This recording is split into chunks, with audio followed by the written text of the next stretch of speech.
पिता की दौलत चाहिए, पिता की संपत्ति चाहिए, लेकिन पिता किसी को नहीं चाहिए। ये दुर्भाग्य है। पिता का पैसा चाहिए, पिता की संपत्ति चाहिए, मां का जितना जेवर है, ज्वेलरी है, वो चाहिए, लेकिन मां किसी को नहीं चाहिए। फिर ऊंट की तरह मुंह उठा करके चलते हैं। इस साल मेरी एक कथा थी दिल्ली में। इस साल क्या, दिसंबर 19 की बात है, लास्ट का था महीना 2019 का।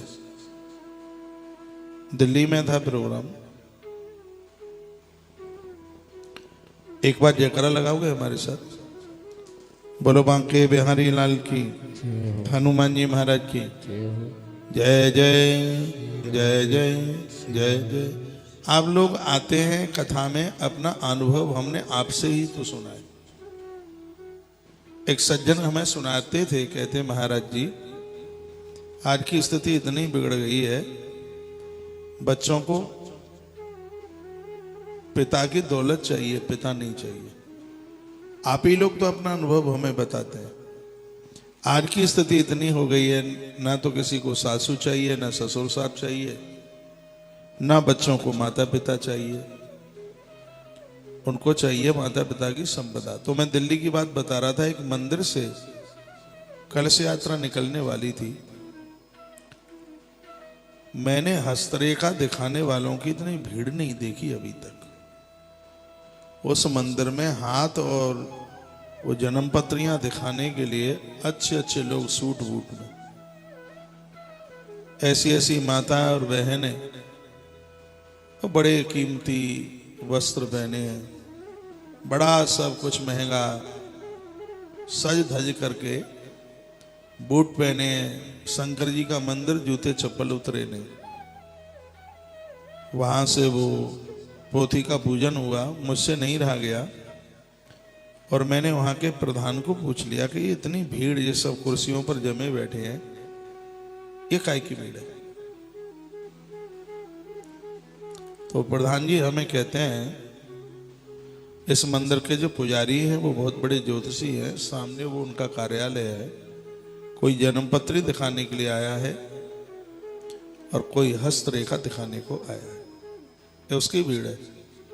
और ये भीड़ 8 दिन ऐसे ही होती है, भीड़ कम नहीं होती। अच्छा, ये तो बहुत बड़ा मुनाफा है, पैसा वैसा लेते हैं? अरे महाराज कौन सी बात करते हैं आप, बिना पैसा के तो बोलते हैं वो कुछ होता ही नहीं है। तो जैसे ही मैं उधर से आया तो एक पति पत्नी बैठे दोनों कुर्सी पर। मेरा मन नहीं माना, थोड़े कुछ सभ्य से लग रहे थे, थोड़ा देख के खड़े हो गए। और तो सब वहीं बैठे थे मिट्टी के ढेल की तरह। उनका भैया आप कैसे आए? कल से यात्रा का टाइम था, 2.5 मिनट बात हुई। उन्होंने कहा ऐसी ऐसी दिक्कत है, हम दोनों पति पत्नी हैं, एक ही जगह काम करते हैं, बरकत नहीं होती, इसलिए थोड़ा हस्तरेखा और जन्मपत्री दिखाने को आए हैं। हमने कहा पैसा वैसा लगेगा यार? वो बोलते हैं हाँ 11,000 रुपये का खर्चा है। सत्य बात है बिल्कुल। 1.5 घंटा बैठे हो गया है, आधा पौन घंटे में नंबर आ जाएगा।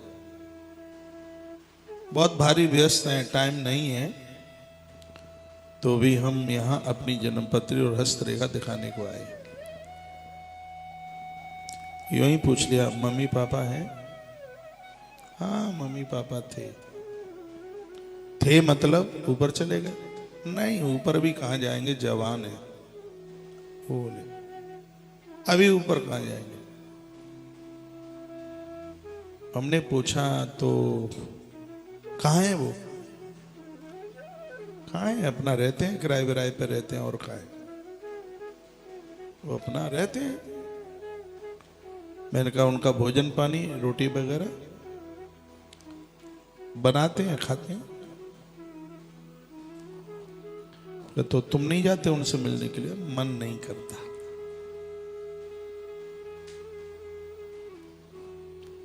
आप आशीर्वाद दे दें, थोड़ा हमारा प्रमोशन हो जाए नौकरी में। मैंने कहा मुझे बोलने में लज्जा आ रही है। एक बार नहीं 1000 बार ये जन्म पत्री आप दिखाते रहे ना, रुपया पैसा खर्च करके चले जाना, जब तक उस बूढ़े माता पिता को तुम आदर मान सम्मान नहीं दोगे तब तक जन्म पत्री में भाग्य नहीं बदल पाएगा। मान लो बात। और सत्य में आपको निवेदन कर रहा हूं, ऐसा धक्का लगा उन्हें इस बात का, उसी समय दोनों पति पत्नी वहां से खड़े हुए।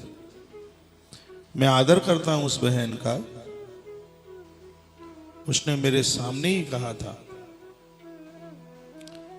कि अभी इसी समय माँ बाप जी के पास जाना है।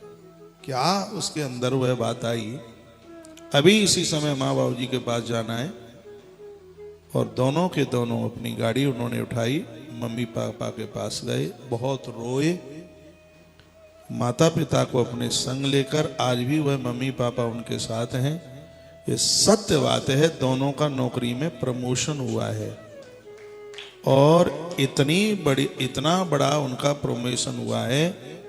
1 वर्ष की तनख्वाह एक की 38 लाख है। इतना बड़ा पैकेज। इसलिए तो मैं कहता हूं कि ईश्वर से भी बहुत बड़ी महती कृपा है इस माता पिता की है। इनकी देवता है। कहां तुम भाग रहे हो, दौड़ रहे हो? अपने आप को बदलो, इन बुजुर्गों का आदर करो, इनका मान करो, इनका सम्मान करो, इनको समय पर पूछ लो। इन्होंने तुम्हें लालन पालन करने में बड़े कष्ट झेले।